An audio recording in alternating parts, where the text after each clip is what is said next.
कि माता पिता को अगर शास्त्रों का ज्ञान नहीं है, माता पिता स्वयं सत्संगी नहीं है, माता पिता स्वयं धर्म से नहीं चलते, माता पिता कभी भजन नहीं करते, अब वो बेटों का सुधार क्या करेंगे? माता पिता बालक कहीं बुलावे, उदर भरे सोई जतन सिखावे। अब वो यही सिखाएंगे ना कैसे रुपया कमाना है, कैसे क्या मनमानी आचरण करने हैं। अब उनको खुद धर्म का ज्ञान नहीं तो कैसे? जो धर्मात्मा माता पिता हैं, जो शास्त्र का स्वाध्याय किए हैं या संतों का संग किए हैं, वो अपने बालकों को भगवत शिक्षा देना प्रारंभ कर देते हैं। ए सुनो, सुबह उठो, पहले धरती के चरण छो और हमारे चरण छो, पापा के चरण छो। बच्चे को शिक्षा दी जाती है और इसके बाद थोड़ी देर नाम जा, स्नान करके आ, नाम जप कर, संयम से रहने की शिक्षा, भगवत आचरण शिक्षा जो हमारे अंदर है वही हम सिखा सकते हैं ना। फिर वही बच्चे आगे जाकर के धर्मात्मा बनते हैं, वही भक्त बनते हैं, वही राष्ट्र भक्त बनते हैं। लेकिन आजकल हम बच्चों को कम दोष देते हैं, माता पिता को ज्यादा दोष देते हैं क्योंकि आपकी सावधानियां खुद खत्म हो चुकी हैं।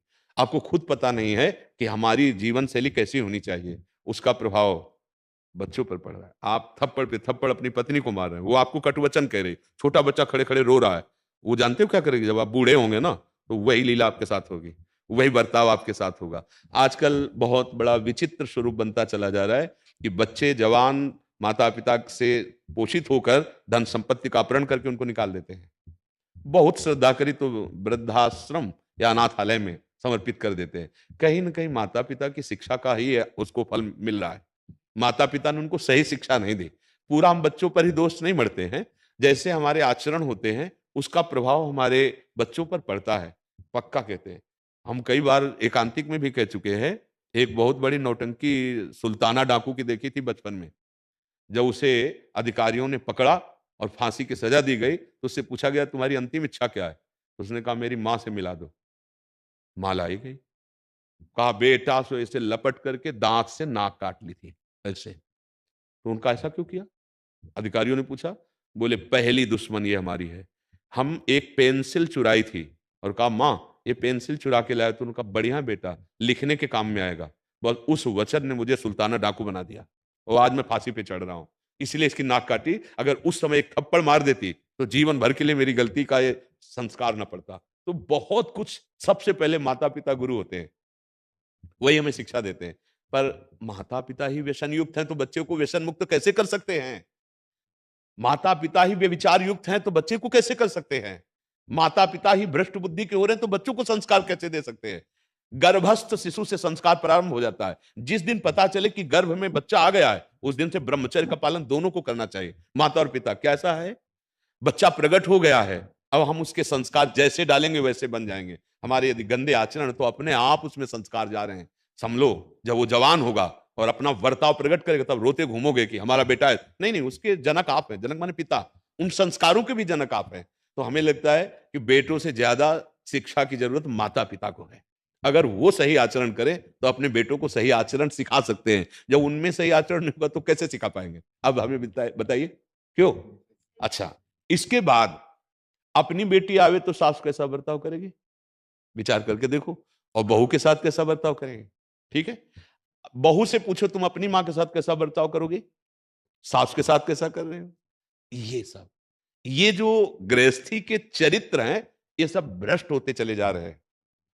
ऐसे कई, आप लोग तो संसार में समाचार सुनते होंगे, आप देखते हैं कि बूढ़ी माँ को बेटा मार रहा है, या बूढ़ी सास को बहू पिटाई कर रही है, या सास ससुर पति तीनों मिलकर के बहू की पिटाई कर रहे हैं।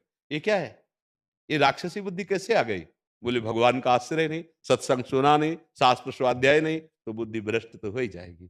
भगवान के आश्रय के बिना दैवी हेसा गुणमयी मम माया दुरत्यया, ये दुरत्यय माया है। किसी भी तरह कितना भी कमा लो, शांति नहीं मिलने वाली, सुख नहीं मिलने वाला। कुछ भी भोग लो, भगवान का आश्रय ले लो, नाम जप करो, और बड़े बूढ़ों जो माता पिता परिवार, उनकी भगवान मानकर सेवा करो। सच्ची मानना, भगवान प्रसन्न हो जाएंगे। अपनी माँ में भगवान देखो, अपने पिता में भगवान देखो, बुजुर्गों में, बीमार में, पशु पक्षियों में। ऐसे अगर ऐसी दया की भावना आ गई, भगवान प्रसन्न हो जाएंगे। पर हम लोग विपरीत दिशा की तरफ जा रहे हैं। भोले भाले पशुओं का वध करके उनको रांधते हैं, खाते हैं, बड़े आदमी बने। खूब रुपया है ना, मनमानी पैसे के बल पर व्यभिचार करते हैं, मनमानी व्यसन करते हैं। कर लो, 4 दिन है। इस खेती में जो बोओगे वही काटना पड़ेगा। बम्बुल बोओगे तो कांटा मिलेंगे, आम बोओगे तो मीठा रसदार फल मिलेगा। तो ये कर्म है, अवश्य में भोक्तव्यम कृतम कर्म शुभाशुभम। अगर हम किसी को भी समझाना चाहते तो पहले हमें समझना होगा। अगर हम केवल कोरा उपदेश करें प्रभु, तो यहां का जो तांडव होगा काम क्रोध का, वो 4 दिन के बाद बाहर आ जाएगा, अपने आप चल। उपदेश तभी लागू होते हैं जब स्वयं में वो स्थिति हो, स्वयं में वो आचरण हो। हम बच्चों को बनाना चाहें बहुत अच्छे, और हमारे आचरण अच्छे नहीं तो नहीं बना सकते। एक बार किसी संत के पास एक माई अपने बालक को लाई। मैंने बहुत बार समझाया, बाबा ये गुड़ नहीं छोड़ता, गुड़ खाएगा तो इसके दांत में कीड़े पड़ जाएंगे, बाबा आप कह दो तो मान जाएगा। बाबा ने कहा 1 सप्ताह बाद आना। 1 सप्ताह बाद आए, उसको कहा बेटा तुम गुड़ मत खाया करो, गुड़ खाओगे पेट में कीड़ा हो जाएंगे, दांत में कीड़ा हो जाएंगे, ठीक है नहीं खाना। उन्होंने कहा जी बाबा। बोले बाबा 1 हफ्ता के बाद क्यों कहा, आप उसी दिन क्यों नहीं समझ। बोले मैं गुड़ खाता था इसलिए, 1 हफ्ता हो गया मैंने गुड़ छोड़ दिया तब उसको उपदेश।